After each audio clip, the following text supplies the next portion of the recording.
구분하기를 목자가 양과 염소를 구분한 것 같이 하여 양은 그 오른편에 염소는 왼편에 두리라. 그때에 임금이 그 오른편에 있는 자들에게 이르시되 내 아버지께 복받을 자들이여 나와 창세로부터 너희를 위하여 예비된 나라를 상속받으라.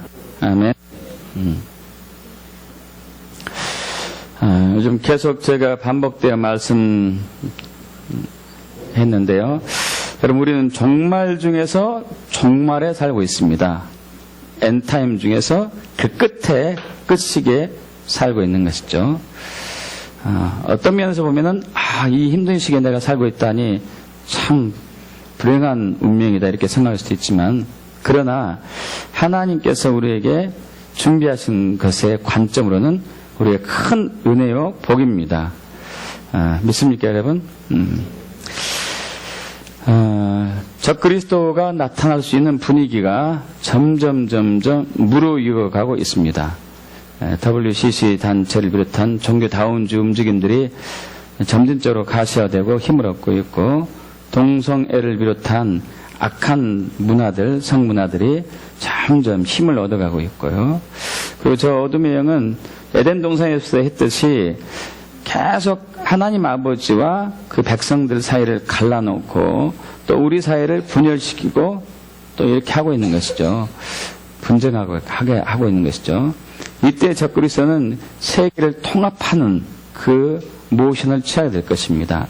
평화를 이제 주장하면서 우리가 하나 되자, 종교가 하나 되고 정치가 하나 되고 경제가 하나 되고, 물론 정치가 다 섬세하게 하나 될 수는 없지만은 거대한 이렇게 네트워크로 이루어지는 것이죠. 그래서 여러분 계시록 보면 7머리 10뿔이 나와요. 7머리 10뿔. 10뿔은 10왕들을 얘기하거든요. 10왕. 이 10개의 거대한 네트워크가 형성될 것 같습니다. 앞으로.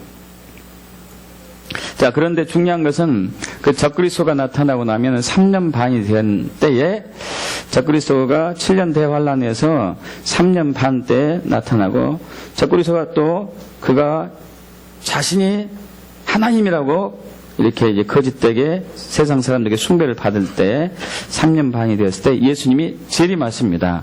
정말 우리에게는 큰 은혜죠. 반드시 재림하셔야 되죠. 근데 재림하실 때 재림을 준비하는 사람을 주님은 지금 기다리고 있습니다. 2000년 전 예수님께서 초림하실 때, 2000년 전 처음 이 땅에 오셨을 때 초림하신 예수님을 맞이하도록 준비한 사람이 있었어요. 누구죠? 세례 요한이었어요. 세례 요한. 그래서 우리 마태복음 3장 1절에서 3절까지 그 말씀이 있죠. 회개하라, 천국이 가까웠느니라. 그러면서 이사야가 한 얘기를 그대로 있죠. 그러면서 그는 너희는 주의 길을 준비하라, 그가 오실 길을 곧게 하라. 예수님이 오시는 길, 왕으로 오실 예수님, 만왕의 왕으로 오실 그 예수님이 오시는 길을 곧게 하라. 이게 세례 요한의 소명이었죠. 사명이었고, 옛날 구약 시대에 성서 시대에 오래된 때는 이렇게 왕이 입성할 때 왕의 길이 따로 있었어요. 일반 평지보다도 약간 높게 돋아가지고 왕이 오는 길을 따로 이렇게 준비해 줬죠. 그래서 움푹 패인 것을 이제 높이고 높아진 것을 낮추고 해가지고 왕이 오는 것을 준비했습니다. 그런 대표적인 선두주자가 세례 요한이었고, 마지막 때에도 역시 예수님이 오는 길을 준비하는 사람이 있어야 돼요. 저와 여러분이 그렇게 축복합니다. 정말 큰 영광이죠. 예수님이 오시는 길, 만왕의 왕이신 예수님이 오시는 길을 준비하는 마지막 시대의 선두주자가 저와 여러분이 되길 축복합니다. 자, 그래서 어떻게 그분이 오실 길을 우리가 준비할 것인가를 지난주하고 지지난주 두 주 연속해서 살펴봤습니다. 그래서 지지난주는 깨어 준비하는 거, 깨어 있으라는 얘기는 당장 예수님이 오늘 밤이라도 오실 수 있다는 믿음을 가지고 항상 준비되어 있어야 된다는 것이죠. 내일 새벽에도 반드시 오실 수 있다, 이런 깨어있는 믿음이 돼야 된다는 것이죠. 그런데 어떤 부분이 어떻게 깨어있어야 되고 무엇을 준비해야 되는가? 준비해야 될 부분 두 가지였습니다. 하나는 적그리스도, 음료 바벨론 종교다운주의, 거짓 선지자, 거짓 그리스도인들이 저와 여러분을 믿는 자들 미혹하고 협박하고 위협하고 속일 때 넘어가지 않는 견고한 신앙이 있어야 됩니다. 그러한 확실한 믿음이 있게 되기 축복합니다. 그래서 하나님과 지속적인 친밀한 교제 아니고는 힘들죠. 하나님과 친밀한 교제가 들어가야 될 것이며 매일매일 있어야 될 것이며, 또 하나는 예수님이, 신랑 예수님이 거룩한 모습으로 오실 때 저와 여러분이 거룩의 옷이 있어야 돼요. 신부의 옷이 있어야 됩니다. 결혼식 예복이 있어야 돼요. 결혼을 해야 되기 때문에. 그래서 거룩이 필요하죠. 거룩이. 그래서 매 순간순간 매일매일 항상 깨어서 저와 여러분 죄를 점검하고 회개하고 예수의 피로 덮고 씻고 물과 말씀으로 깨끗하게 하고 성령의 불로 태워서 우리 스스로를 정결하게 해야 됩니다. 그렇게 축복합니다. 그런데 이것을 어떻게 준비하는 것인가? 그것은 영성훈련이 필요해요. 경건훈련. 그래서 지금 저희 교회에서 하고 있는 화요훈련은 주일날 오후에 하는 오징직임 훈련들이 바로 그것이죠. 하나님과 친밀함을 어떻게 나누는지. 여러분, 하나님과 친밀함에 대해서 들어본 적이 얼마 되지 않았습니다. 한국교회에 하나님과 친밀함이 진짜 신앙에다 들은 것이 얼마 되지 않았어요. 그 전에 우리가 들었던 것은 열심히 봉사하고 헌신하고 충성하면 그것이 믿음이 좋다고 이렇게 들어왔어요. 그러나 그것은 거짓말이었거든요. 자기 행위로 간 것이었기 때문에 믿음으로 간 게 아니었고, 그러나 하나님과, 이 믿음은 하나님과 친밀함에서 생기는 것이죠. 근데 하나님과 친밀함을 도대체 어떻게 나눠야 되는가? 그래서 구체적으로 훈련하는 것은 별로 없습니다. 말씀 묵상을 통해서, 큐티가 아닌 말씀 묵상을 통해서 접근하는 법을 알아야 될 것이고, 영으로 기도하는 것, 육적인 기도가 아니라 영으로 기도하는 것을 훈련받아야 될 것이고, 육적인 예비가 아니라 영으로 예비하고 진리로 예비하는 그것들을 훈련받아야 되죠. 하나님의 음성 듣는 것, 오징직임의 하나하나의 그 구성되는 것들, 모든 것들이 굉장히 중요하죠. 새 술은 새 부대에 담아야 되듯이 새로운 부대가 되는 것이 이제 굉장히 중요한 부분이죠. 이것 훈련을 통해서 하는 것이고요. 지난주에 나눴던 것은 충성되고 지혜 있는 종이 되자, 이거였습니다. 그러면서 이제 마태복음 우리 24장 43절, 44절, 45절을 나눴습니다. 착하고 지혜 있는 종이 되어서, 충성되고 지혜 있는 종이 되어서 때를 따라 그 집 주인의 사람들에게 양식을 나눠줄 자가 누구냐, 이렇게 하는 것을 보면 그 집 주인이 돌아왔을 때 자기 주인의 모든 소유를 그에게 맡기리라. 여러분, 그렇게 되게 축복합니다. 이 부분은 천년 영광이 됐다고 했습니다. 천년왕국. 예수님께서 7년 대환란 끝에 재림하시고 난 이후에 아마겟돈 전쟁이 일어날 거예요. 예수님과 예수님을 따르는 무리들, 천군 천사들 비롯해서 하늘에서 온 성도들, 또 동방에서 온 왕들, 또 전 세계에 모여든, 예수님이 재림 때 모여든, 예수님 주위에 모여든 이들, 거룩한 성도들이죠. 이들과 적그리스도, 그리고 음료 바벨론 종교다운주의를 추종한 그 거짓 세력들과 최후의 전쟁을 일으키죠. 예수님의 권능으로 우리가 함께 승리할 수 있습니다. 당연히 승리하는 것이죠. 승리하고 난 이후에 천년왕국이 이루어지는 것인데, 이 1000년 동안 다스리는 그 노릇을 왕노릇 함에 있어서 충성되고 지혜 있는 종에게 그 권한을 부여하는 것이죠. 그렇게 축복합니다. 충성된다는 것은 우리가 하나님을, 여기서 이제 달란트 문화가 있었습니다. 이것은 기름 부음과 은사였고 하나님의 자원으로 섬기는 것이죠. 그런데 달란트와 은사, 기름 부음과 은사로 섬길 때 굉장히 조심할 부분이, 많은 그러한 사역자들이 그런 함정에 빠졌거든요. 하나님의 영광이 아니고 자기 영광. 그래서 이제 자기 자신의 개인적 야망과 욕심을 이루고자 하나님께 주신 기름 부음과 은사를 사용한 예가 굉장히 많습니다. 충성된다는 얘기는 그것이 제 것이 아니고 하나님에게 주신 것 때문에 하나님에 의해서 쓴다는 것이죠. 그렇게 축복합니다. 여러분, 대표적으로 마이클 잭슨도 마찬가지였어요. 마이클 잭슨은 하나님께서 천부적인 음악에 기름을 부으셨어요. 창작의 능력이 뛰어난 사람 중에 한 사람이었죠. 그러나 그가 하나님이 주신 것을 가지고 하나님께 영광 올린 것이 아니었어요. 자기를 위해서 썼어요. 그러다 보니까 사탄의 미혹에 빠져가지고 아동 성추행, 마약 이런 식으로 빠져 결국 일찍 죽고 말았죠.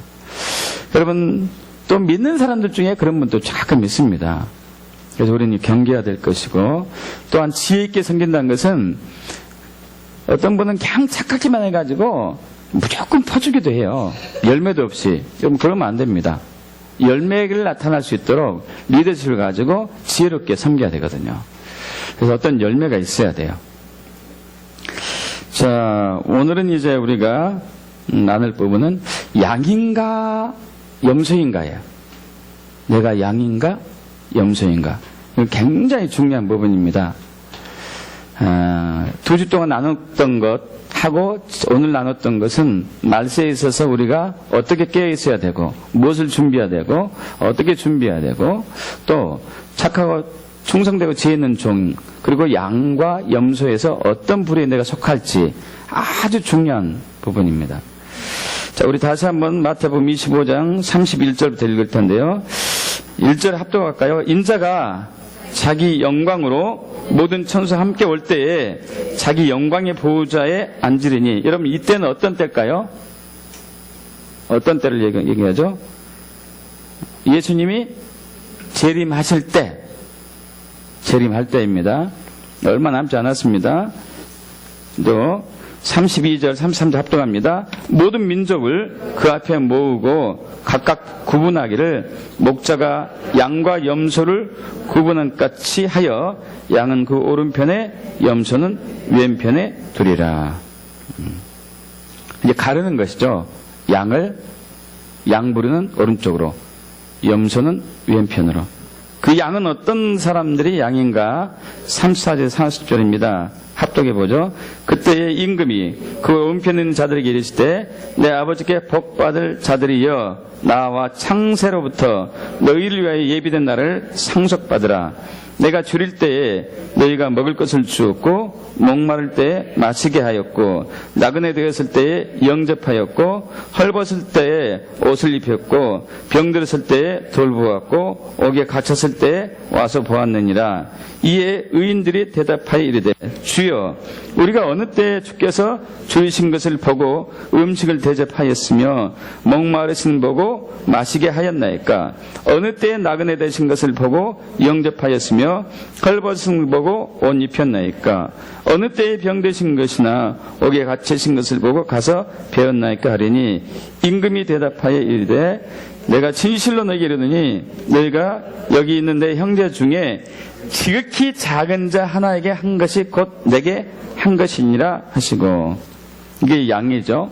또 염소가 있습니다. 41절에서 45절 합독합니다. 또 왼편에 있는 자들에게 이르시되 저주를 받은 자들아 나를 떠나 마귀와 그 사자들 위하여 예비된 영원한 불에 들어가라. 내가 줄일 때 너희가 먹을 것을 주지 아니하였고 목마를 때 마시게 하지 아니하였고 나그네 되었을 때 영접하지 아니하였고 헐벗을 때에 옷 입히지 아니하였고 병들었을 때와 옥에 갇혔을 때에 돌보지 아니하였느니라 하시니 그들도 대답하여 이르되 주여 우리가 어느 때 주께서 줄이신 것이나 목마르신 것이나 나그네 되신 것이나 헐벗으신 것이나 병드신 것이나 옥에 갇히신 것을 보고 공양하지 아니하되이까? 이에 임금이 대답하여 이르시되 내가 진실로 너희에게 이르노니 이 지극히 작은 자에게 하나에게 하지 아니한 것이 곧 내게 하지 아니한 것이니라 하시니. 그러면서 46절 합독합니다. 그들은 영벌에 의인들은 영생에 들어가리라 하시니라. 재림하신 예수님께서 이제 승리하고 난 이후에 하실 일은 심판입니다. 심판. 가르는 것이죠. 양은 오른편에, 염소는 왼편에. 알곡과 쭉정이를 가르는 것이죠. 이것은 교회 내에서 일어날 겁니다. 교회 내에 있는 사람들 상대로 할 거예요. 예수 믿지 않은 사람들이 어차피 그들은 예수 믿지 않았기 때문에 당연히 이제 지옥으로 갈 수밖에 없지만, 예수 믿는다고 교회에 모여든 사람들 중에서, 교회에 나온 사람들 중에서 누가 양이고 누가 염소냐 이거죠. 누가 양이고 누가 염소인가.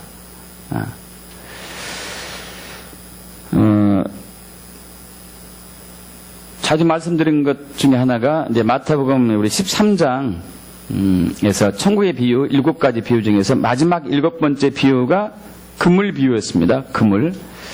어떤 여부가 이제 그물을 던져서 고기를 많이 잡았는데 그 중에서 좋은 것은 취하고 나쁜 것은 버리는 것. 그 똑같은 것이죠. 그 의인 중에서 불우한 것들을, 거짓된 것들을, 악인을 이제 빼내는 역할, 빼내는 시기가 바로 이제 제 심판이죠. 구약에 여호와의 7개 절기가 있습니다. 7개 절기. 유월절, 무교절, 초실절, 오순절, 그리고 나팔절, 대속죄일, 그리고 마지막에 장막절. 유월절, 무교절, 초실절은 봄의 절기고, 오순절은 초여름의 절기고, 그리고 나팔절, 대속죄일, 장막절은 가을 절기죠. 유월절은 예수님의 십자가의 고난, 이것을 얘기하고요. 죽음을 얘기하고, 무교절은 무덤 속에 계신 예수님, 초실절은 부활하신 예수님, 지금으로 얘기한 부활절이죠. 그리고 난 이후에 초여름경에 오순절, 오순절은 성령 강림 사건으로 교회가 새로 세워진 때, 또 3400년 전 모세가 호렙산에서 하나님 말씀을 받은 날이 오순절이었고요. 굉장히 의미 있는 날이죠. 가을 절기에 와가지고 나팔절과 대속죄일, 초막절이 있죠. 그럼 나팔절은 예수 재림 때예요. 예수 재림. 7번째 나팔을 울려 퍼질 때 예수님이 재림하시죠. 예수님이 재림하고 난 이후에 대속죄일, 나팔절이 지나면 대속절이 있습니다. 대속죄일 때는 심판하는 거예요.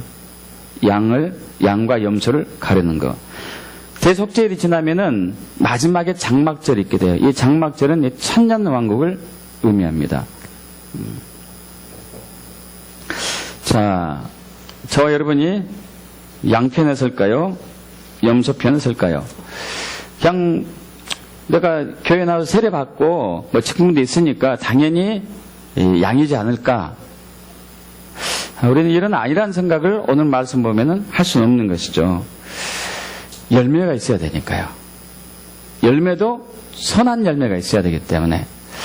우리 마태복음 7장 21절 이하의 말씀을 수도 없이 많이 들었습니다. 주여 주여 하는 자마다 다 천국에 들어갈 것이 아니요 다만 내 아버지 뜻대로 행한 자라 들어갈 것이다. 내가 내 이름으로 선지자 노릇하였고 귀신을 쫓아냈고 많은 권도 행했지만 나는 너희를 도무지 알지 못하겠다. 불법을 행한 자들아 내게서 떠나가라. 이렇게 얘기했는데 그 전에 이 말씀을 먼저 하시고요. 그 전에 여러분 여기 접어두시고 마태복음 25장을 접어두시고 마태복음 7장 15절 20절로 가겠습니다. 마태복음 7장 15절에서 20절. 자, 아까 제가 마태복음 7장 21절에서 23절을 잠깐 말씀드렸고 마태복음 7장 15절에서 20절을 합독합니다. 거짓 선지자를 삼가라. 양의 옷을 입고 너에게 나오나 속엔 노략질하는 일이라. 그들의 열매로 그들을 알지니 가시나무에서 포도를 또는 엉겅퀴에서 무화과를 따겠느냐. 이와 같이 좋은 나무보다 아름다운 열매를 맺고 못된 나무가 나쁜 열매를 맺나니 좋은 나무가 나쁜 열매를 맺을 수 없고 못된 나무가 아름다운 열매를 맺을 수 없느니라. 아름다운 열매를 맺지 아니한 나무마다 찍혀 불에 던져지느니라. 이러므로 그들의 열매로 그들을 알리라. 아멘. 양의 신앙을 가진 사람은 양의 열매를 맺을 것이고 염소의 신앙을 가진 사람은 염소의 열매를 맺겠죠. 그 핵심은 지극히 작은 자를 섬기는 것이에요. 지극히 작은 자를 섬기는 것. 이건 지극히 작은 자를 섬기게 되기를 축복합니다. 지극히 작은 자는 누구일까요? 소자, 줄여서는 두자라면 소자죠, 소자. 지극히 작은 자는 이제 크게 두 부류로 나올 수 있습니다.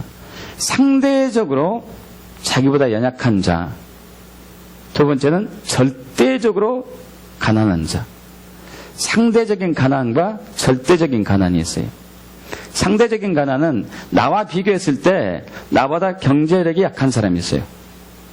이런 사람은 이제 경제적인 도움이 필요하겠죠. 나와 비교했을 때 나보다는 재정은 많은데 건강이 나보다 약한 사람도 있어요. 병원에 입원했다거나 큰 질병에 걸렸다거나 그러면 그 사람은 또 상대적인 약함이죠. 또 섬겨야 되겠죠. 또 어떤 분은 큰 충격을 받아가지고 정신적인 굉장한 침체기 있는 사람이 있어요. 그 사람이 학문이 높음에도 불구하고 역시 이제 연약한 사람이죠. 소자죠. 역시 위로하고 상담하고 격려하고 해야 되겠죠. 상대적인 약한 사람들. 여러분 이 섬기는 거, 소자를 섬기는 것은 우리 전 시간 지난주에 말씀드렸다시피 충성됨이 있어야 됩니다. 충성됨, 꾸준하고 변하지 않는 진실한 것들이 있어야 되죠. 내가 앞으로 지금은 못하지만 내가 부족하기 때문에 돈이 많아지면은 혹은 성공하면은 섬겨야 되겠다. 이런 분들은 평생 섬기기 힘들어요. 섬기는 것은 지금 이 시간부터 섬겨야 돼요. 믿습니까, 여러분? 지금 이 시간부터. 자, 지난 시간에 나눴습니다. 어떤 부분 나눴냐면은 지금은 우리가 졸업시험을 앞두고 졸업을 코앞에 두고 마지막 졸업시험 전날이다. 지금까지 시험을 다 망쳤지만은 내일 하루 시험만 잘 보면은 졸업할 수 있다. 그렇게 축복합니다. 지금까지 잘 시험을 봤는데 내일 시험 망치면은 졸업은 못할 수도 있어요. 지금까지 열심히 했던 분들은 오늘도 열심히 하기를 축복합니다. 내일 시험 잘 봐야 되겠죠. 지금까지 완전히 그냥 정말 공탕으로 살아온 분도 있어요. 여러분 괜찮습니다. 내일 시험 잘 보면 돼요. 내일 시험 잘 보기를 축복합니다. 얼마 전에 우리 교인들 몇 분하고 얘기 나눴는데 한 번은 그러더라고요. 전 목사님, 저는 학교 다닐 때 담치기 많이 했습니다. 담치기. 학교 제대로 안 다니고 맨 빠지고. 그래서 하나님의 은혜구나. 저렴에도 불구하고 하나님이 기회를 주시니까 할렐루야. 기회는 다 동일합니다. 마지막 찬스 잘 잡읍시다. 마지막 기회 잘 잡으세요. 매우 중요하죠. 여러분, 저와 여러분 주변에는 상대적으로 저와 여러분보다도 연약하고 가난한 분들이 항상 있어요. 항상. 그분들을 무시하거나 멸시하거나 정말 경홀히 여기지 말고 존중히 여기고 섬기고 돌보길 축복합니다. 우리 교회에서 몇 년 전부터 하고 있는 것 중에 하나가 각 가정마다 식탁에 사랑의 저금통을 나눠줬어요. 그리고 나눠줘가지고 식탁에 넣고 식사할 때마다 마음에 감동되는 대로 뭐 100원, 500원, 1000원, 5,000원, 만원 이렇게 넣게 해서 한 2, 3개월 후면은 수고해서 우리 교회 내에 가난한 분들을 돕는 일을 계속 해오고 있습니다. 그럼 동참해 주신 분들께 감사합니다. 이것도 소자를 돌보는 것이죠. 아직 잘 몰라서 못한 분들은 꼭 하시기 바랍니다. 나중에 돈 벌어서 하지 여러분 이러면 못해요. 우리 아까 이제 최연희 자매가 이렇게 7분 메시지 하면서 참 잘했는데 왕이 되는 것은 순간에 왕이 되지는 않아요. 빚으심과 다르심과 훈련이 있어야 되죠. 섬기는 것도 마찬가지입니다. 내가 돈이 있어가지고 나중에 성공해 섬기지 이러면 못해요. 지금이 필요해요. 지금 점진적인 성경이 필요하죠. 또 얼마 전에 우리 이제 안미영 자매님 모친께서 돌아가셨을 때 함께 동참해주고 기도하는 것도 역시 이제 소자를 섬긴 것 중에 하나가 되겠죠. 참 교회 내의 건강한 문화 중에 하나죠. 적극적으로 우리가 해야 될 것입니다. 그 다음에는 절대적인 연약함인데, 이 절대적인 연약함, 절대적인 가난은 다른 사람 도움 없이는 절대 살 수 없는 것을 얘기합니다. 다른 사람의 도와주지 않으면 절대 단 얼마도 살 수 없는 그런 어려운 상황을 얘기하죠. 하나님이 이런 사람들을 성경에서 고아, 과부, 나그네, 객 이렇게 표현했어요. 고아, 과부, 나그네, 객. 하나님이 이런 분들에게 대한 굉장한 애통한 마음이 있습니다. 왜냐하면 하나님은 공의의 하나님이시기 때문에, 정의의 하나님이시기 때문에 고아, 과부, 나그네에 대해서 굉장한 애통한 마음이 있어요. 그래서 고아, 과부, 나그네를 무시하거나 멸시하거나 천대하거나 학대하는 그 사람이나 민족을 용서하지 않았습니다. 하나님 심판했어요. 그래서 출애굽기 22장 22절 보면은 너는 과부나 고아를 해롭게 하지 말아라 이렇게 나오죠. 또 신명기 24장 17절에 너는 객, 나그네 이방인이죠. 객이나 고아의 송사를 억울하게 하지 말며 과부의 옷을 전당 잡지 말라. 여러분, 이런 것은 정말 우리가 가슴 아픈데요. 우리나라도 마찬가지고, 다른 나라도 그런 일이 가끔 있는 것 같아요. 호주에서 몇 년 전에 있었던 일인데, 한국 유학생이에요. 여학생 같은데, 그 유학생이 친구와 같이 시내에서 이제 가서 좀 이렇게 모임을 갔다가 같이 오는 길에, 버스에 의해서 이제 교통사고 당했습니다. 버스가 그 학생을 한번 타고 넘어갔어요. 그러니까 그 옆에 있는 친구가 그 버스 아저씨 보고 두드리면서 멈추라고 그랬어요. 멈추라고. 살아있었거든요. 근데 그 버스 기사가 보고 뒤로 또 넘어갔어요. 죽여버린 거죠. 왜 그렇게 했냐면은 평생 돌봐야 되니까. 자기 입장에서는 그렇게 하는 게 낫다 이거죠. 정말 가슴 아파요. 그래가지고 그 부모님들 정말 아픔을 갖고 막 여기저기 호소하러 다녔습니다. 고소하고 했는데 호주에서는 자국 편이에요. 자국 편. 우리나라 편이 아니죠. 정말 큰 일이죠. 우리나라도 그것은 또 반대로 마찬가지예요. 외국인에 대한 굉장히 하대하는 것들이 있습니다. 이 절대적인 소자, 가난한 사람들, 절대적인 약한 사람들이 여기서 또 크게 두 부류가 있어요. 또 크게 두 부류가. 하나는 믿는 사람 중에서 절대적으로 가난한 사람, 믿지 않는 자 중에서 절대적으로 가난한 사람. 믿는 자 중에 절대적으로 가난한 사람은 어떤 부류에 속할까요? 지금도 여러분 전 세계적으로 한 해에 약 22만 명의 그리스도인들이 죽고 있어요. 예수 믿는다는 것 때문에, 복음을 전한다는 이유로. 그럼 22만 명이 죽는다면은 학대받는 사람은 수천만 명일 거예요. 그렇지 않겠습니까? 그 중에 일부가 죽었겠죠. 학대받는 그리스도인들은 수천 명일 거예요. 수천만 명 참. 수천만 명. 그들은 절대적인 연약한 사람들이죠. 절대적인 빈곤자들입니다. 특히 이제 북한과 이슬람권에 굉장히 많아요. 정말 필요해요. 도움이 필요합니다. 참 그런데 아이러니컬한 것은 계시록 6장에 보면은 7인 재앙이 나오죠. 첫 번째 재앙, 두 번째 재앙, 세 번째 재앙, 네 번째 재앙, 다섯 번째 재앙이 나올 때 이런 얘기가 나옵니다. 계시록 6장 9절과 11절 제가 읽을 텐데요. 다섯째 인을 떼실 때에 내가 보니 하나님의 말씀과 그들이 가진 증거로 말미암아 죽임을 당한 영혼들이 제단 아래에 있어 예수 믿는다는 것 때문에 순교당한 사람도 있다는 얘기죠. 그들이 큰 소리로 불러 이르되 거룩하고 참되신 대주제여 땅에 거하는 자들 심판하여 우리 피를 갚아주지 아니하시기를 어느 때까지 하시려 하나이까. 무고하게 죽음을 당한 예수 믿는다는 것 때문에 예수를 전한 것 때문에 죽임을 당한 순교당한 이들의 피가 영원히 하나님께 부르짖고 있는 것이죠. 우리의 원수를 갚아주옵소서.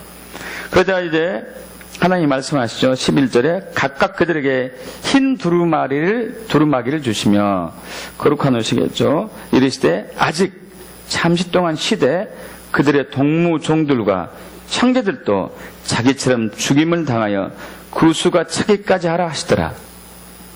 아직 더 많은 순교자들이 필요하다는 얘기예요. 더 많이 학대받고 더 많이 죽임을 당한 이들이 필요해요. 그리스도인들 중에서. 참, 그러면 우리 그리스도인들 편에서는 하나님이 너무 우리에게 많은 피를 요구하지 않는가? 왜 이렇게까지 우리가 힘들어야 되는가? 이것이 있을 수 있겠죠. 그럼 이것은 믿지 않는 영혼들을 향한 아버지의 아픈 사랑입니다. 여러분, 예수님이 순교당했기 때문에 온 인류의 죄를 대속할 수 있었습니다. 모든 죄값을 치른 것이었어요. 물론 우리 예수 믿는 자들이 우리의 죄값, 다른 사람 믿지 않는 사람 죄값 치른다는 것은 아니고 그리스도의 남은 권에 동참해야 될 부분이 있어요. 그래서 예수님 하나님 아버지께서 말씀하시죠. 이 이방인들의 수가 차기까지 유대인들이 핍박당해야 되는 것이 있어요. 이방인 사람들이 예수 믿지 않은 하나님 모르는 이방인들이 예수를 믿게 되는데 그 수가 찰 때까지 유대인들을 이스라엘 백성들이 핍박을 당하고 죽임을 당할 것이라는 말씀이 이제 로마서 11장에 나오는 것이죠. 하나님은 이처럼 순교자의 피를 요구합니다. 믿지 않는 사람들을 구원하기 위해서. 믿지 않는 사람들 다시 하나님 품으로 돌이키게 하기 위해서. 아버지의 큰 사랑이죠. 큰 사랑인 것이죠. 그러나 그렇다고 믿는 사람들이 그렇게 죽어가고 학대당한 것을 우리가 가만히 보고 있으면 안 돼요. 여러분은 그들을 위해서 기도하고 섬기고 후원해야 됩니다. 죽어가는 저들, 학대받는 저들을 위해서 기도하고 섬기고 후원해야 돼요. 그럼 북한의 지하 그리스도인을 위해서 기도하고 후원하고 섬겨야 됩니다. 나 몰라라 하면 안 돼요. 나 몰라라 하면은 저와 여러분은 염소예요, 염소. 소자를 돌보지 않는 염소죠. 제가 한 11년 전인가요? 인도네시아를 방문했습니다. 인도네시아, 그때 이제, 한참, 교육을 받으러 다닐 때, 인도네시아 한 교회를 방문했는데, 참 그 교회가 저에게 본이 되었고, 기감이 되었습니다. 그럼 인도네시아에서는 이슬람이 득세를 하고 있죠. 이슬람이 굉장히 많기 때문에, 이슬람인들이 기독교인들을 죽이는 그게 종종 있습니다. 종종 있어요. 그래서 기독교인 집에 몰래 가서 불 질러서 횃불 던져서 그 집 사람을 태워 죽이기도 하고, 그리고 이 기독교인 집에 쳐들어가 가지고 예수 믿는 사람들 다 끌고 와서 자녀들이 보는 앞에서 부모를 죽여요. 정말 비극이죠. 그리고 그들을 노예로 끌고 가요. 근데 한 교회에서는 그 노예로 끌려간 아이들을 돈 주고 사요. 돈 주고 사서 그들을 회복시켜요. 그들이 근데 한번 생각해 보세요. 어린 나이에 부모가 자기들 보는 앞에서 목 잘리면서 베고 죽임을 당했어요. 충격이 얼마나 컸을까요? 엄청난 충격이었죠. 그래서 이들이 와가지고 벙어리도 아닌데 몇 달째 말을 안 하는 거야. 몇 달째 말을 못 하는 거죠. 그 충격으로. 그럼에도 불구하고 교회에서는 계속 그들을 섬깁니다. 계속 섬기고 돌보고 기도하고 해가지고 이들이 6개월 되면은 조금씩 마음이 트이고 또 1년, 2년, 3년, 5년 되면은 회복이 돼요. 치유가 되고. 그러면서 그 회복되고 치유된 이들이 예비하는 것을 보여주시더라고요. 얼마나 정말 눈물 아니면 못 보겠더라고. 정말 이런 교회도 있더라고요. 참 그 교회는 복된 교회 같아요. 그렇게 힘든 이들을 섬기고 있는 것이죠. 또 우리 거룩한 분 대한민국 네트워크에서는 북한을 위해서 기도하고 있습니다. 또 후원도 하고 있고 아주 좋은 예죠. 여러분 이처럼 이제 우리 예수 믿는다는 이유 때문에 복음을 전하는 이유 때문에 죽임을 당하고 학대받는 이들이 있습니다. 그럼 그들을 기억하고 기도하고 섬기고 후원하셔야 돼요. 그렇게 하길 축복합니다. 우리는 자유예요. 우리는 있는 게 많아요 아직. 그러나 절대적인 빈곤에 있는 그리스도인들이 있습니다. 학대받으며 순교당하는. 그들을 섬겨야 되죠. 또 믿지 않는 사람들 중에서 지극히 작은 자가 있어요. 믿지 않는 분들 중에서 지극히 작은 분들. 그분들 섬겨야 되겠죠. 대표적으로 탈북민들이죠. 한 해에 몇천 명 혹은 몇만 명이 북한에서 탈출해가지고 중국을 비롯한 제3국으로 전부 지금 빠져나가고 있습니다. 북한의 계속적인 이제 기근과 경제적인 어려움을 인해 가지고 굶어 죽어가고 있는 이들이 많기 때문에 정말 생존을 위해서 탈출하는 것이죠. 생존을 위해서요. 여러분 그러나 그들이 탈출해 가지고 갈 데가 없기 때문에 대부분 꽃제비 역할을 한다거나 몸을 팔아서 산다거나 노예 생활을 해요. 비참한 생활을 하고 있는 것이죠. 비참한 생활을 하고 있습니다. 그래서 이제 어떤 분은 탈북자를 이제 섬기는 분도 있습니다. 저희 열방선교회 그 한 이제 선교사님 지금은 돌아가셨습니다. 암으로 돌아가셨는데 그분도 10년 동안 중국에서 탈북자만 섬겼어요. 한 번은 붙잡혀서 고문 당하기도 했었고요. 그러다가 이제 돌아가셨는데 정말 눈물 없이 들을 수가 없습니다. 그 하나하나 이 얘기를 들어보면요. 그래서 그분들을 오면은 섬기고 돌보고 계속 하는 거죠. 근데 그분들이 탈북민들이요. 이렇게 이제 그 선교사들 만나거나 우리 남한 사람들과 접촉할 때 입을 안 연대요. 왜 입을 안 연냐면은 먹을 것도 줘도 먹지도 않는데요. 북한에서 교육을 얼마나 철저하게 이상한 교육 받았냐면 그들이 먹는 것 중에서는 마약이 들어있다. 정신을 세뇌 교육하는 게 들어있다. 그들 얘기를 듣지 마라. 그리고 선교사들 중에서는 한국에서 온 그 안기부에서 온 이런 사람들이 다 선교사다 하면서 세뇌 교육을 철저하게 시켜가지고 잘 안 믿어요. 그런데 보름 동안 열심히 침묵 가운데 갖은 소리 들어가면서 섬기다 보면은 어느 날 마음의 문을 조금씩 열어요. 그러면서 그들이 복음을 듣고 예수 믿고 더러는 자유의 대안으로 오기도 하고 제3국으로 돌아가기도 하고요. 또 어떤 분들은 죽음을 무릅쓰고 탈북했는데 다시 고향으로 돌아간 사람이 있어요. 왜냐하면 이 복음을 나만 들을 수 없다. 내 가족에게 전해야 되겠다. 정말 놀랍죠. 근데 가면은 뻔히 알아요. 자기는 붙잡혀서 고문당할 것도 알죠. 그래도 가요. 이 복음의 힘이 이만큼 위대한 것이죠. 할렐루야.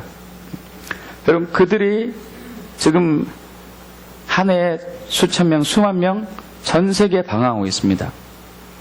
대부분 중국에 많이 있긴 하지만 이들 향한 아픈 마음을 가지고 기도하고 후원하고 섬기셔야 돼요. 잊지 마시기 바랍니다. 그들도 우리 민족이에요. 있습니까? 우리 민족의 한 형제 자매인 것이죠. 뿐만 아니라 이 시대에 어려움을 당하고 있는 분들 중에 하나가 동남아시아, 특별히 이제 미얀마, 방글라데시 이쪽에서 가난 때문에 혹은 이제 종족 싸움 때문에 종교적인 문제 때문에 배를 타고 방황하는 이들이 있어요. 한 해에 몇천 명에서 몇만 명. 배를 타고 보트를 타고 보트 조그만 보트에 수십 명 혹은 조그만 배 수백 명 수천 명 이렇게 타고 다녀요. 그럼 다니다가 타이에도 태국에도 가고 말레이시아도 가고 또 이런 인도네시아도 가는데 그 나라에서 이들을 수용하지 않아요. 겨우 물만 쪼고 비상식량만 주고 쫓아버리죠. 이들이 또 이제 흘러가는 거예요. 흘러가다가 다른 나라 또 문을 두드려보고 또 배척당하고 그러다가 선상에서 죽는 사람들이 굉장히 많아요. 지금도 수천 명에서 수만 명이 그렇게 배에서 떠돌아다니고 있습니다. 사진 찍어놓은 거 보면요, 여러분 보신 분 아시겠지만은 그들이 입고 있는 옷이 옷인지 뭔지 분간 못해요. 얼마나 그냥 그 씻지도 못해가지고 정말 더럽게 됐는지. 또 뿐만 아니라 지중해에 여기 이탈리아, 저기 아프리카와 유럽 사이에 지중해 있잖아요. 여기에 난민들도 많아요. 거기는 더 많습니다. 시리아에서, 아프리카에서, 나이지리아에서 이런 데 탈출한 사람들, 종교적인 싸움 때문에 혹은 가난 때문에 압박 때문에 탈출한 이들 굉장히 많죠. 지난 4월달인가 몇 월달인가 기억 안 나는데 한 번은 보트에서 몇백 명 탔는데 이게 가라앉았어요. 700명이 죽었습니다. 이번에 세월호 사건 때문에 작년에 우리 수백 명, 300이 넘나 죽었잖아요. 2배 되는 숫자가 죽었어요. 국제사회에서 이제 막 각성을 하는 거죠. 돌보자. 근데 돌보지 않아요. 이탈리아 오면은 이탈리아에서 슬그머니 밀어내고, 다른 나라 오면 다른 나라에서 밀어내고 이러는 것이죠. 정말 많죠. 특별히 시리아 난민들은 더 많습니다. 시리아에서 종교적인 갈등 때문에 이제 많은 문제가 있잖아요. 그래서 그들이 주변 터키, 레바논, 요르단, 이집트로 이렇게 다 이제 이렇게 가고 있는데 난민촌 형성에 사는 것이죠. 대략 잡아 100만 명이 넘어요. 비참하게 살죠. 의료시설 안 되고 학교도 없고 먹을 것 없고 입을 것 없고 잘 데도 없고 겨우 구호품들 가서 이제 섬기긴 하지만 절대적으로 부족하죠. 모든 게.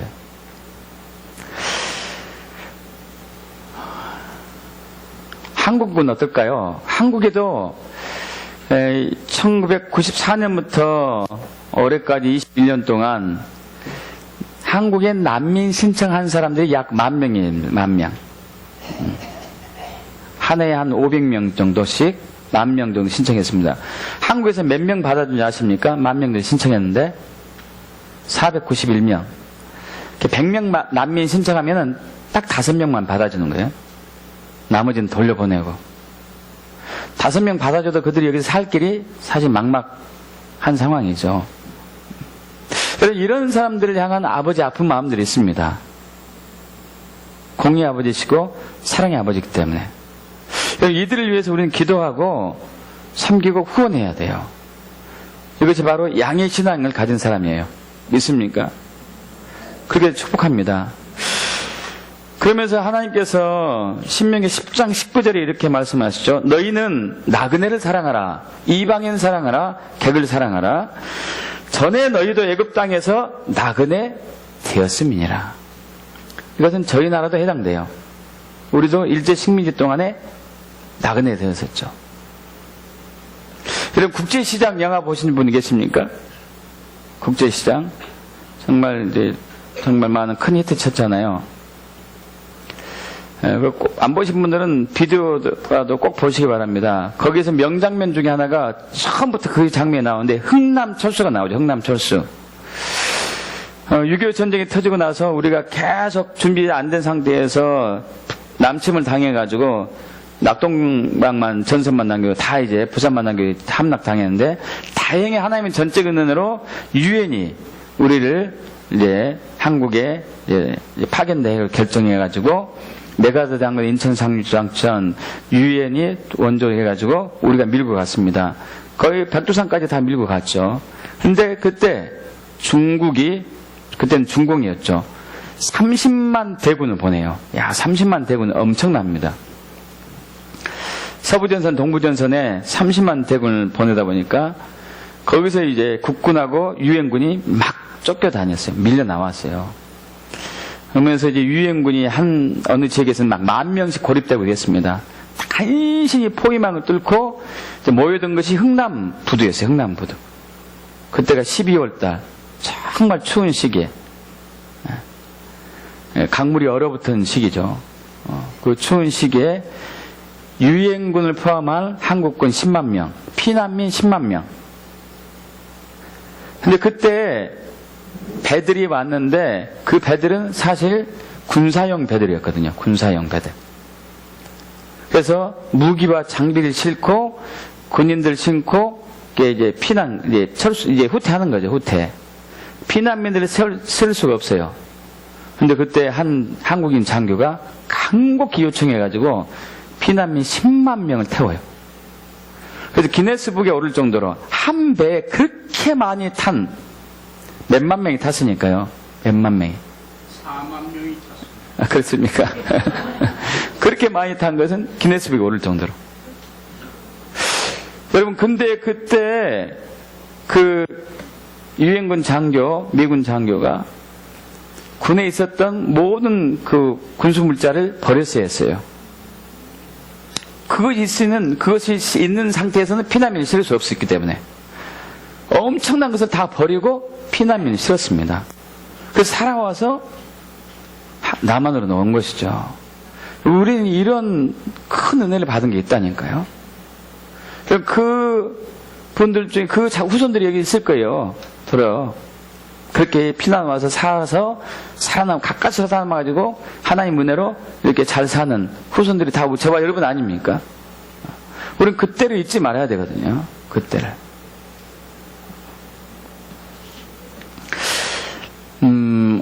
지난주 24일 날 우리 김민중 집사님, 여동생 되는 김예양 집사님과 그 조카가 시리아 난민을 도로 떠났습니다. 그럼 기도해 주십시오. 기도해 주셔야 돼요. 그리고 후원해 주셔야 돼요. 후원. 우리 김혜양 집사를 비롯한 여러분들은 직접 가서 몸으로 섬기죠. 몸으로 섬깁니다. 정말 어렵고 힘든 지역이죠. 직접 가서 섬기고 있어요. 여러분, 앞으로 이런 분들이 더 많아지기를 원합니다. 우리 김정희 원사님, 또 우리 안녕 집사님, 조선 집사님 9월 말 10월 초에 때 라국으로 가지만 더 많은 분들이 가야 돼요. 더 많은 분들이 가야 됩니다. 저도 가고 여러분도 가고 해야죠. 여러분, 마지막 졸업시험입니다. 이때만 잘 보기 축복합니다. 이제 더 이상 기회 없어요. 더 이상 기회 없습니다. 그래서 객을 섬기는 이방인들 섬기는 대한 복이 나옵니다. 여기 우리 신명기 14장 29절로 가겠습니다. 먼저 24장 20절과 21절로 가죠. 신명기 24장 20절과 21절.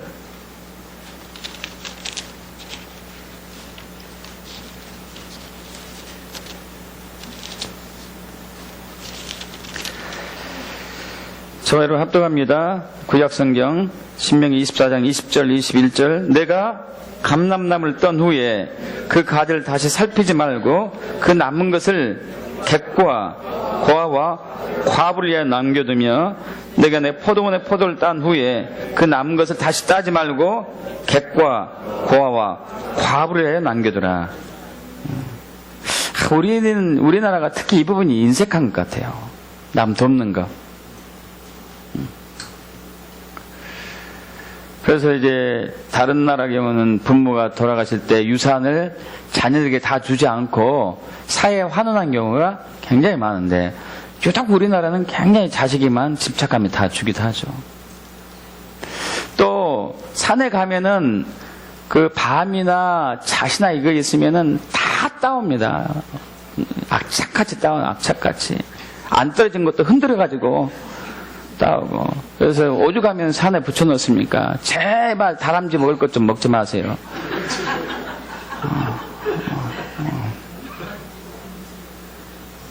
정말 우리는 악착 같아요. 악착 같아. 많이 잘 사는데도 악착 같아요. 여러분, 남겨둬야 돼요. 섬겨야 됩니다. 후원하고. 그런 사람에게 복을 주십니다. 신명기 14장 29절 합독합니다. 신명기 14장 29절. 너희 중에 분깃이나 기업이 없는 여인이나 내 성중에 거류하는 객과 및 고아와 과부들이 와서 먹고 배부르게 하라. 그러면 내 하나님 여호와께서 내 손으로 하는 범사에 내게 복을 주시리라. 할렐루야. 범사가 무슨 일이죠? 무슨 뜻이죠? 하는 모든 일이 형통하게 축복합니다. 그 중에 하나는요, 절대적인 빈곤자들, 고아, 과부, 나그네, 객을 섬기는 거예요. 기도하고 후원하고 돌보는 것이죠. 또 우리 돌봄이 필요한 사람들은 유대 이스라엘 민족입니다. 유대 이스라엘 민족. 여러분, 이스라엘은요 굉장히 중요한 나라입니다. 하나님의 눈동자 같은 나라고 제일 먼저 선택받은 나라이죠. 그런데 불행하게도 하나님의 또 뜻도 있지만은 2000년 동안 유대인들은 600만 건의 학살과 학대를 당했어요. 1948년 5월 14일 이스라엘이 재건되기 전까지 지금도 어려움을 당하고 있지만 600만 건의 학살과 학대를 당합니다. 그 중에 하나가 2차 대전 때 히틀러에 의해서 600만 명이 죽은 것을 포함해가지고 얼마나 많은 사람이 죽었을까요? 얼마나 많은 사람이 무고한 피해를 당하고 정말 눈물 없이는 우리가 잘 이렇게 듣기 힘듭니다. 토사구팽이라는 얘기가 이스라엘에게 딱 해당된 것 같아요. 이스라엘 민족들이 머리가 비상하거든요. 머리가 비상할 수밖에 없는 게 다른 민족 틈 사이에 살아남으려면 정말 머리 비상해야 되거든요. 그 머리가 비상하기 때문에 그 나라에서는 그들의 머리를 빌려 씁니다. 그들의 머리를 빌려 쓰고 문제가 해결되면 그들을 버리는 거예요. 배척하는 거예요. 이게 이제 수도 없이 오랜 세월을 해왔죠. 그래서 그들이 이리 흩어지고 저리 흩어져 가지고 현재 전 세계 170개국에 아직도 1100만 명가량의 유대 이스라엘 족속들이 살고 있습니다. 고향에 돌아가지 못하고 있는 재정적인 이유로 여러 가지 이유 때문에 못 돌아가고 있는 이들이 약 1100만 명가량 돼요. 170개국에. 현재 이스라엘 내로 들어간 사람들이 살고 있는 사람이 약 550만 명 정도 왔다 갔다 하고 있죠. 이들은 참 그래도 복된 것이죠. 이랬던 족으로 다시 돌아갔으니까. 여러분, 그런데 1948년 5월 14일 이스라엘의 재건이 회복이 굉장히 예수님의 재림과 맞물려 있다는 것을 여러 차례 말씀드렸습니다. 마태복음 24장 32절 이하에 무화과 나무의 비유를 얘기하죠. 예수님께서. 그래서 종말의 재림에 대해서 얘기하면서 무화과 나무의 비유를 배우라. 그 가지가 연하여지고 그가 잎사귀를 대면 여름이 가까운 줄 알지 않겠냐? 그러면서 이와 같이 너희도 이 모든 일을 보거든 인자가 바로 가까이 문 앞에 이른 줄을 알라. 이렇게 얘기해요. 이스라엘의 회복은 예수님의 재림과 맞물려 있습니다. 그래서 코앞에 다가왔다는 얘기죠. 그래서 이사야 11장 11절에 물론 이제 예레미야서 에스겔서에도 이스라엘 회복이 재림과 맞물려 있다는 것을 얘기한 부분이 여러 부분이 있지만 이사야서도 나옵니다. 제가 이사야 11장 11절 좀 보겠습니다. 이사야 11장 11절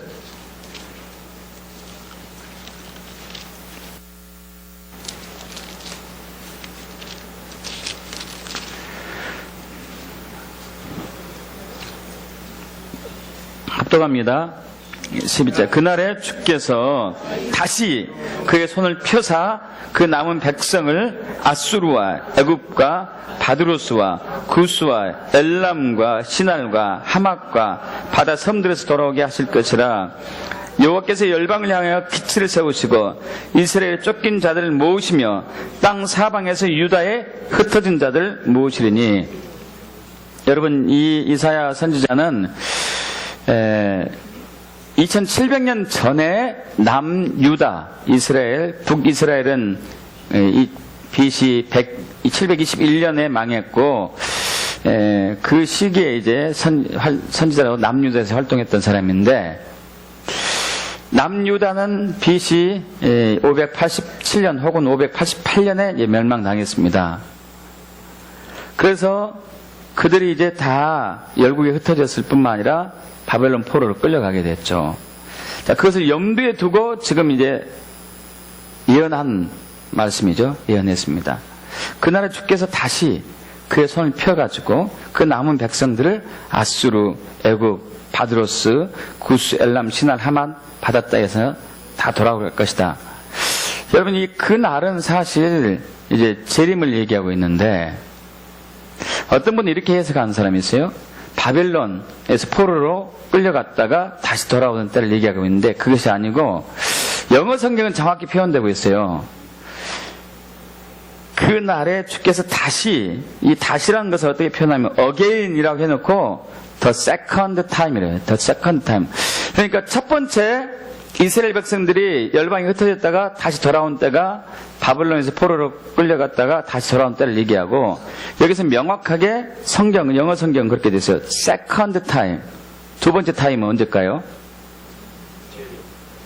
지금 이제 예수님께서 이미 이 일을 하나님이 하셨어요.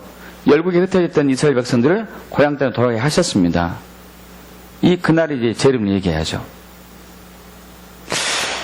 그러나 아직 이제 지금 열국에 흩어졌던 170개국 흩어져 있는 이스라엘 백성들이 다시 고향 땅으로 돌아가야 돼요. 여기에 우리가 그들을 위해서 기도하고 후원하고 섬기고 돌봐야 되는 것이죠.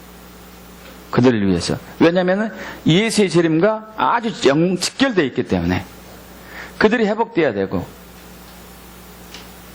우리 에베소서 2장 15절을 보면은 한 세 사람이 나와요. 한 세 사람. 이방인 그리스도인, 유대 그리스도인들이 한 세 사람이 이게 예수의 재림과 맞물려 있는 것이죠.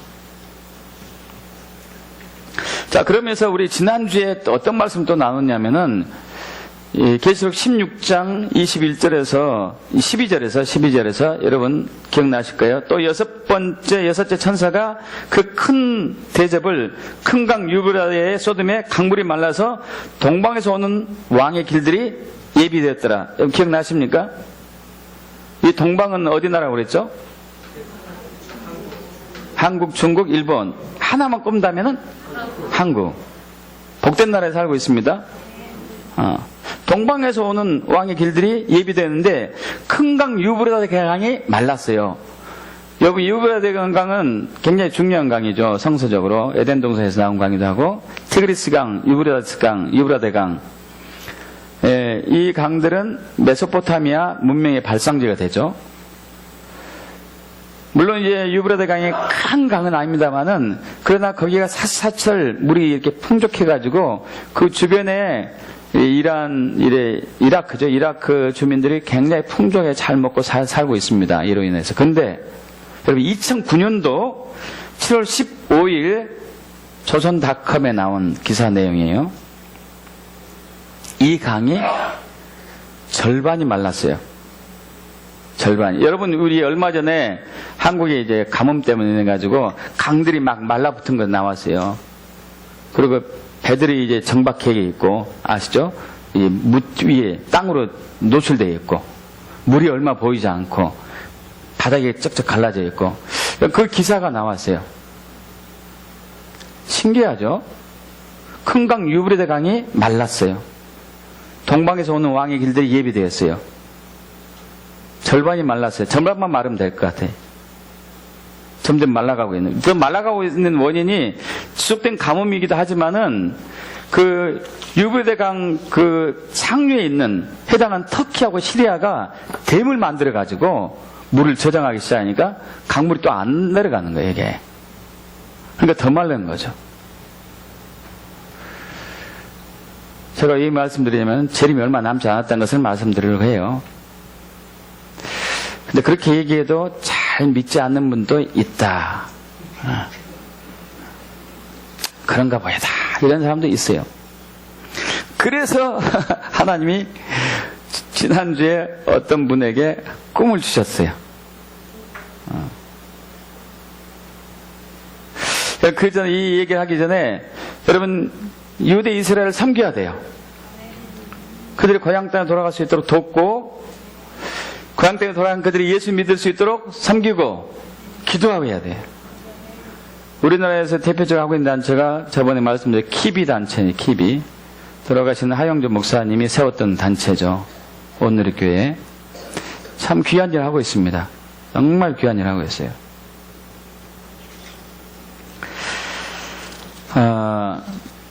저번에 이제 물론 이제 주중에 여러 성도가 가끔 통화를 나누는데 한 분하고 통화했는데 목사님 제가 환상 봤어요. 뭔데요? 기도 중에 봤습니다. 숫자가 보입니다. 2개 숫자. 첫 번째 숫자 12. 또 얼마 있더니 또 12. 이건 뭡니까? 여러분 뭐라고 생각해요? 왜 마지막이라고 생각하죠?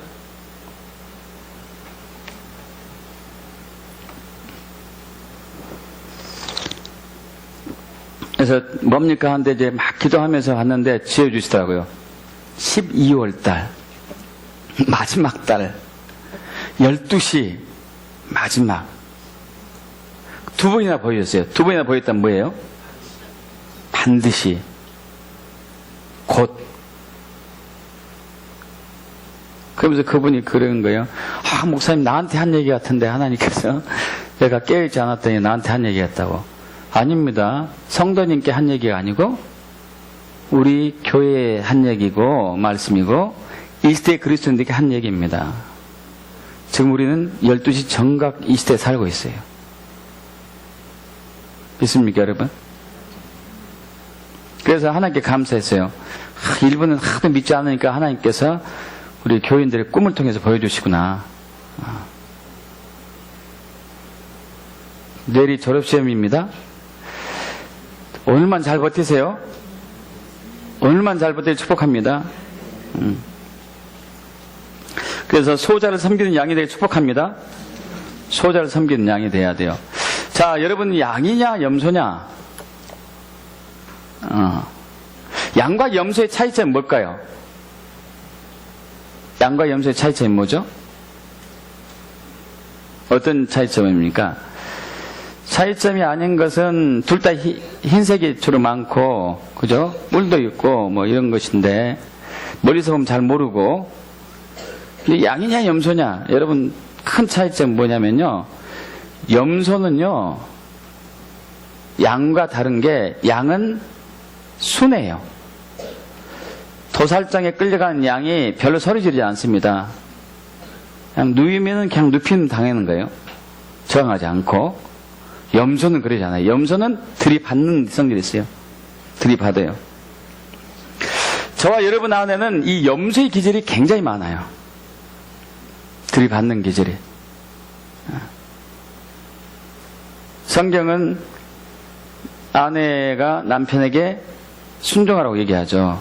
근데 요즘은 별로 안 그러죠. 들이받았죠. 들이받는 아내들이 많아요. 부모님에게 순종해야 돼요. 그러나 들이받는 자녀들이 많죠. 리더에게 순종해야 되는데 들이받는 제자들도 많고, 목회자에게 순종해야 되는데 들이받는 성도들 많고요. 여러분 아까 이제 그 마태복음 7장 21절 그리고 또 13절 그 말씀 나눴습니다. 주여 주는 저한마다 천국에 들어갈 것이 아니다. 또 그전에 열매가 선한 열매가 된다. 제일 핵심은 순종입니다. 내 뜻대로 행하는 자라야, 나에게 순종을 잘하는 자라야 천국에 들어갈 수 있다는 것이죠. 여러분 양의 신앙이고 양의 열매는 순종에서 나옵니다. 순종에서. 여러분 순종하지 않기 때문에 사실 여러분도 저도 마찬가지예요. 어려운 사람 돌보고 싶어요. 그러지 않습니까? 어때요? 그들 불쌍하게 여겨요.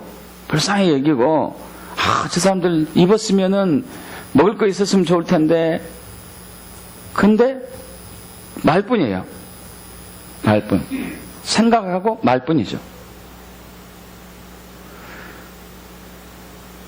여러분 도움을 받는, 진짜 도움이 필요한 사람의 입장에서 어떨까요? 한번 생각해 보세요. 여러분 진짜 도움이 필요한데 옆에 가면서 참 먹을 것이 필요할 텐데, 이불 옷도 필요할 텐데 하고 지나갔어요.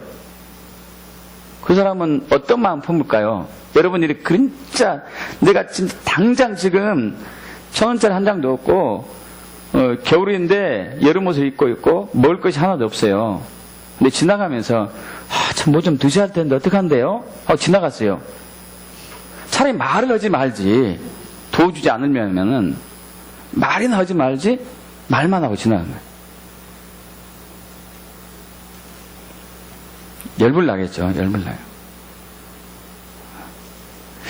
그럼 말만 하지 말고 도와줘야 되는데, 저 여러분 내면에 있는 이 염소의 기질이 자꾸 이제 내 중심적으로 살게 하죠.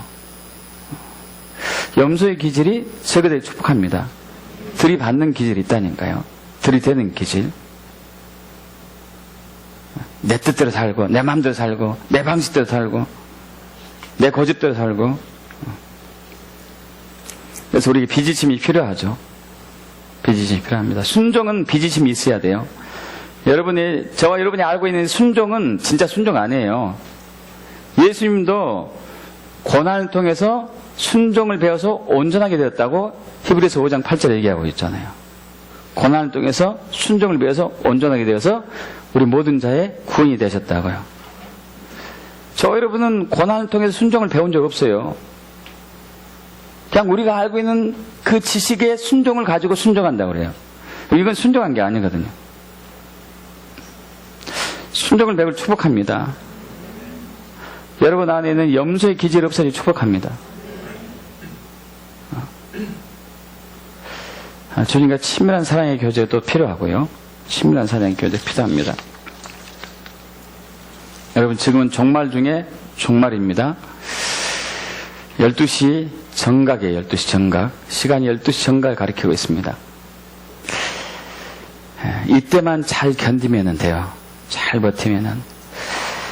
지금부터 여러분 주변에 있는 사람들, 연약한 사람들에게 눈을 두시기 바랍니다. 보면은 기도하시고 그들 위해서 무엇을 섬겨야 될까요?